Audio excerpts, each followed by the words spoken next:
Hello everyone, welcome back to Awesome GK YouTube channel. Monokal aji ei video tit ami Assam Direct Recruitment Grade 3 aru Grade 4 পৰীক্ষাৰ বাবে প্ৰয়োজন হোৱা কৈ কেটামান অতিকৈ গুৰুত্বপূৰ্ণ প্ৰশ্ন লৈ আহিছো। এই প্ৰশ্নসমূহ আপোনালোকৰ আগন্তুক যিকোনো ধৰণৰ প্ৰতিযোগিতামূলক পৰীক্ষাৰ বাবে অতিকৈ সহায়ক হ'ব পাৰে। হেহে ভিডিওটো শেষলৈকে ভালদৰে চাই থাকক। আজি ভিডিওৰ ফাৰ্স্ট কোৱেশ্চনটো হৈছে which metal was not used in the Harappan civilization? Harappan সভ্যতাত কোনটো ধাতু ব্যৱহাৰ হোৱা নাছিল? ইয়াৰে কাৰেক্ট আনসাৰটো হ'ব অপচন ডি আইৰন। হৰপ্পান সভ্যতাত লু ধাতুবিধ ব্যৱহাৰ হোৱা নাছিল। আপোনালোকে মনত ৰাখি থব হৰপ্পান সভ্যতাক হিন্দু উপত্যকাৰ সভ্যতা বা হিন্দু সভ্যতা বুলিও কোৱা হয়। তে নেক্সট কোৱেশ্চনটো চাওক। নেক্সট কোৱেশ্চনটো দিছে whom did Ashok send to Sri Lanka to spread Buddhism? অশোকে বৌদ্ধ ধৰ্ম প্ৰচাৰৰ বাবে শ্ৰীলংকালৈ কাক পঠিয়াইছিল? ইয়াৰে কাৰেক্ট আনসাৰটো হ'ব option C A and B both। অৰ্থাৎ মহেন্দ্ৰ আৰু সংঘমিত্ৰক অশোকে বৌদ্ধ ধৰ্ম প্ৰচাৰৰ বাবে শ্ৰীলংকালৈ পঠিয়াইছিল। আপোনালোকে ইয়াতে মনত ৰাখি থব অশোকৰ পুত্ৰ হৈছে মহেন্দ্ৰ আৰু পুত্ৰী হৈছে সংঘমিত্ৰ। অৰ্থাৎ অশোকে তেওঁৰ পুত্ৰ আৰু পুত্ৰীক শ্ৰীলংকালৈ বৌদ্ধ ধৰ্ম প্ৰচাৰৰ বাবে পঠিয়াইছিল। নেক্সট কোৱেশ্চনটো হৈছে which emperor took the title Vikramaditya? কোনজন সম্ৰাটে বিক্ৰমাদিত্য উপাধি গ্ৰহণ কৰিছিল? উত্তৰটো হৈছে অপচন বি চন্দ্ৰগুপ্ত ছেকেণ্ড। দ্বিতীয় চন্দ্ৰগুপ্তই বিক্ৰমাদিত্য উপাধি গ্ৰহণ কৰিছিল। চন্দ্ৰগুপ্ত দ্বিতীয় আছিল গুপ্ত বংশৰ তৃতীয়জন শাসক। নেক্সট কোৱেশ্চনটো হৈছে where did the revolt of 1857 start? 1857 চনৰ বিদ্ৰোহ ক'ৰ পৰা আৰম্ভ হৈছিল? ইয়াৰে কাৰেক্ট আনসাৰটো অপচন সি মিৰুত। 1857 চনৰ বিদ্ৰোহ মিৰুতৰ পৰা আৰম্ভ হৈছিল। আপোনালোকে ইয়াতে মনত ৰাখি থব 1857 চনৰ বিদ্ৰোহক চিপাহী বিদ্ৰোহ বুলিও কোৱা হয় আৰু এই বিদ্ৰোহৰ প্ৰথম শ্বহীদ আছিল মংগল পাণ্ডে। নেক্সট কোৱেশ্চনটো হৈছে who was the political mentor of Mahatma Gandhi? Mahatma গান্ধীৰ ৰাজনৈতিক গুৰু কোন আছিল? উত্তৰটো হৈছে অপচন ডি গোপাল কৃষ্ণ গোখলে। মহাত্মা গান্ধীৰ ৰাজনৈতিক গুৰু আছিল গোপাল কৃষ্ণ গোখলে। গোপাল কৃষ্ণ গোখলে এগৰাকী স্বাধীনতা সংগ্ৰামী আৰু সমাজ সংস্কাৰক আছিল। নেক্সট কোৱেশ্চনটো হৈছে in which part of the constitution are fundamental rights mentioned? সংবিধানৰ কোনটো ভাগত মৌলিক অধিকাৰৰ কথা উল্লেখ কৰা হৈছে? কাৰেক্ট আনসাৰটো হৈছে অপচন বি পাৰ্ট 3। সংবিধানৰ তৃতীয় খণ্ডত মৌলিক অধিকাৰৰ কথা উল্লেখ কৰা হৈছে। বন্ধুসকল আপোনালোকে মনত ৰাখি থব আমাৰ সংবিধানত 6টা মৌলিক অধিকাৰৰ কথা উল্লেখ কৰা আছে। তে নেক্সট কোৱেশ্চনটো চাওক। নেক্সট কোৱেশ্চনটো হৈছে in which country is the Kalahari desert located? কালাহাৰী মৰুভূমি কোনখন দেশত অৱস্থিত? কাৰেক্ট আনসাৰটো হৈছে অপচন ডি বটছৱানা। কালাহাৰী মৰুভূমি বটছৱানাৰ দেশত অৱস্থিত। নেক্সট কোৱেশ্চনটো হৈছে what is the name of the strait that connects the Mediterranean Sea and the Atlantic Sea? ভূমধ্য সাগৰ আৰু আটলান্টিক মহাসাগৰক সংযোগ কৰা জলদ্বীপটোৰ নাম কি? কাৰেক্ট আনসাৰটো হৈছে অপচন বি জিব্ৰাল্টাৰ ষ্ট্ৰেইট। ভূমধ্য সাগৰ আৰু আটলান্টিক মহাসাগৰক সংযোগ কৰা জলদ্বীপটো হৈছে জিব্ৰাল্টাৰ জলদ্বীপ।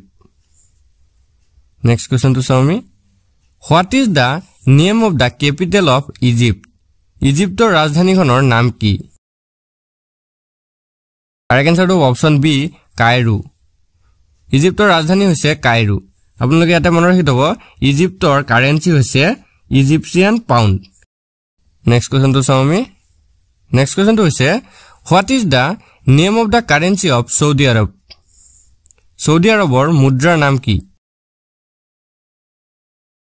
ইয়াৰে শুদ্ধটো অপচন সি ৰিয়াল। সৌদি আৰবৰ মুদ্ৰা হৈছে ৰিয়াল। সৌদি আৰবৰ ৰাজধানী হৈছে ৰিয়াদ। আপোনালোকে এইটো মনত ৰাখি থব। নেক্সট কোৱেশ্চনটো চাওঁ। in which country is the headquarter of Asian Development Bank located? Asian development বেংকৰ মুখ্য কাৰ্যালয় কোনখন দেশত অৱস্থিত? শুদ্ধটো হৈছে option D Philippines. Asian development বেংকৰ মুখ্য কাৰ্যালয় ফিলিপাইনছত অৱস্থিত। এই বেংকখন 1966 চনৰ 19 ডিচেম্বৰ তাৰিখে গঠন হৈছিল আৰু ইয়াৰ বৰ্তমান প্ৰেসিডেন্ট হৈছে মাতাসুগু আসাকাৱা। নেক্সট কোৱেশ্চনটো হৈছে who is the author of the book the white tiger বগা বাঘ নামৰ গ্ৰন্থখনৰ লেখক কোন শুদ্ধটো হৈছে অপচন বি অৰবিন্দ আদিগা বগা বাঘ বা হোৱাইট টাইগাৰ নামৰ পুস্তকখনৰ লিখক হৈছে অৰবিন্দ আদিগা তেওঁ এই পুস্তকখন প্ৰকাশ পাইছিল 2008 চনত নেক্সট কোৱেশ্চনটো হৈছে which day is celebrated as human right day কোন তাৰিখে মানৱ অধিকাৰ দিৱস পালন কৰা হয় কাৰেক্ট আনসাৰ হৈছে অপচন এ 10 ডিসেম্বৰ 10 ডিসেম্বৰ তাৰিখটো বিশ্বত মানৱ অধিকাৰ দিৱস পালন কৰা হয় পিছৰ প্ৰশ্নটো হৈছে মাটকি is a popular folk dance of which of the following state মটকি তলৰ কোনখন ৰাজ্যৰ জনপ্ৰিয় লোকনৃত্য উত্তৰটো হৈছে অপচন বি মধ্যপ্ৰদেশ মটকি মধ্যপ্ৰদেশ ৰাজ্যৰ জনপ্ৰিয় লোকনৃত্য আপোনালোকে মধ্যপ্ৰদেশৰ বিষয়ে কিছু তথ্য জানি ল'ব মধ্যপ্ৰদেশৰ ৰাজধানী হৈছে ভোপাল আৰু মধ্যপ্ৰদেশৰ বৰ্তমান মুখ্যমন্ত্ৰী হৈছে শিৱৰাজ সিং চৌহান নেক্সট প্ৰশ্নটো হৈছে the Bahai temple is located in which state or union territory of India Bahai মন্দিৰ ভাৰতৰ কোনখন ৰাজ্য বা কেন্দ্ৰীয় শাসিত অঞ্চলত অৱস্থিত উত্তৰটো হৈছে অপচন বি দিল্লী বাহাই মন্দিৰ দিল্লীত অৱস্থিত এই মন্দিৰ 1953 চনত ফাৰিবুৰ সাহাবাই নিৰ্মাণ কৰাইছিল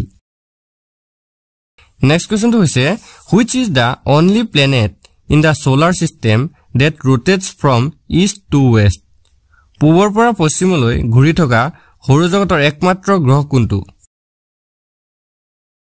উত্তৰটো হৈছে অপচন সি ভেনাছ পূবৰ পৰা পশ্চিমলৈ ঘূৰি থকা সৌৰজগতৰ একমাত্ৰ গ্ৰহটো হৈছে শুক্ৰ গ্ৰহ নেক্সট প্ৰশ্নটো চাওঁ আমি Who was the first Ahom emperor to assume the Hindu title Swarganarayan?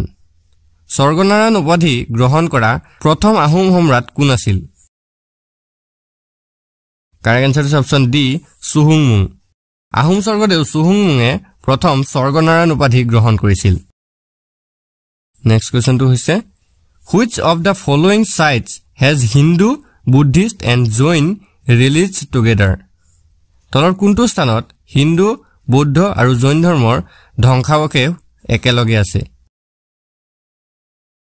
Correct answer হৈছে অপচন বি সূৰ্য পাহাৰ সূৰ্য পাহাৰত হিন্দু বৌদ্ধ আৰু জৈন ধৰ্মৰ ধ্বংসাৱশেষ একেলগে আছে অসমৰ গোৱালপাৰাত এই সূৰ্য পাহাৰ অৱস্থিত নেক্সট কোৱেশ্চনটো হৈছে Which of the following regions of Assam is famous for wild horses? অসমৰ তলৰ কোনটো অঞ্চল বন্য ঘোঁৰাৰ বাবে বিখ্যাত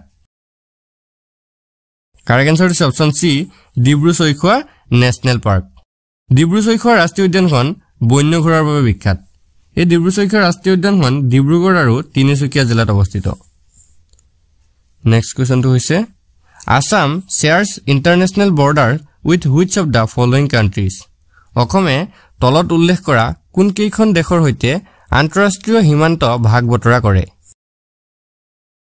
কাৰেক্ট আনসাৰটো অপচন বি ভুটান আৰু বাংলাদেশ অসমে ভুটান আৰু বাংলাদেশৰ সৈতে আন্তঃৰাষ্ট্ৰীয় সীমা ভাগ বতৰা কৰে নেক্সট প্ৰশ্নটো হৈছে What is the unit of work কাৰ্যৰ একক কি শুদ্ধটো অপচন এ জুল কাৰ্যৰ এসআই ইউনিট হৈছে জুল নেক্সট প্ৰশ্নটো হৈছে What is the branch of science that studies human skin called মানুহৰ ছাল অধ্যয়ন কৰা বিজ্ঞানৰ শাখাটোক কি বুলি কোৱা হয়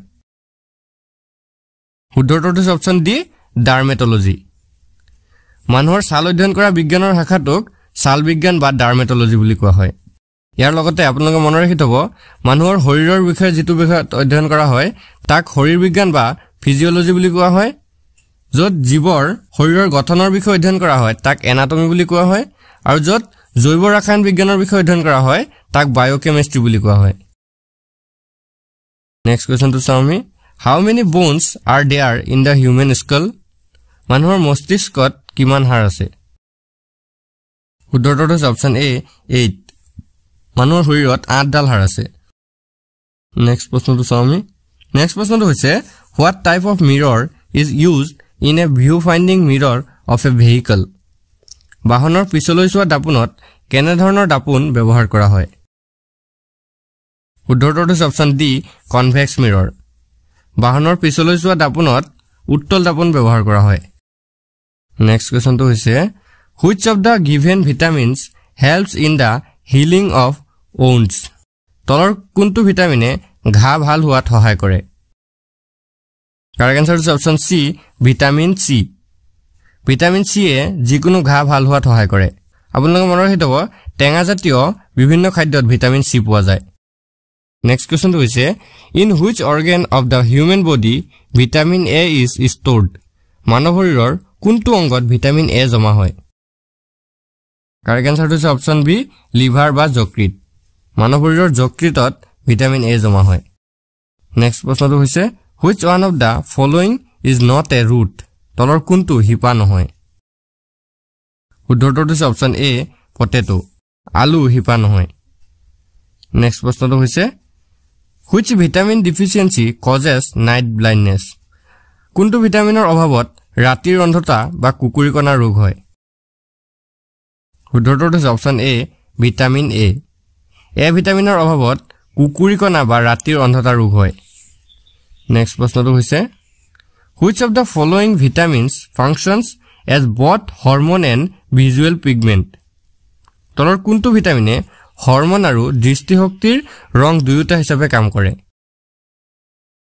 উত্তৰটো হৈছে অপচন বি ৰেটিনেল ৰেটিনেল ভিটামিনে হৰমন আৰু দৃষ্টিশক্তিৰ ৰং দুয়োটা হিচাপে কাম কৰে এতিয়া আপোনালোকৰ বাবে ৰখা প্ৰশ্নটো হৈছে which of the following is not an infection disease তলৰ কোনটো সংক্ৰামক ৰোগ নহয় অপচন কেইটা দিয়া আছে আপোনালোকক কাফ কাহ বা ডেংগু টাইফয়েড ফিভাৰ নে স্কাৰভি আপোনালোকে কমেন্ট কৰি জনাব তলৰ কোনটো সংক্ৰামক ৰোগ নহয় বন্ধুসকল আজি ভিডিওটো আপোনালোকৰ বাবে ইনফৰমেটিভ হলে ভিডিওটো এটা লাইক কৰি দিব আৰু এনে ধৰণৰ ডেইলি ভিডিওৰ বাবে আমাৰ চেনেলটো সাবস্ক্ৰাইব কৰি কাষত থকা বেল আইকনটো দবাই দিব ধন্যবাদ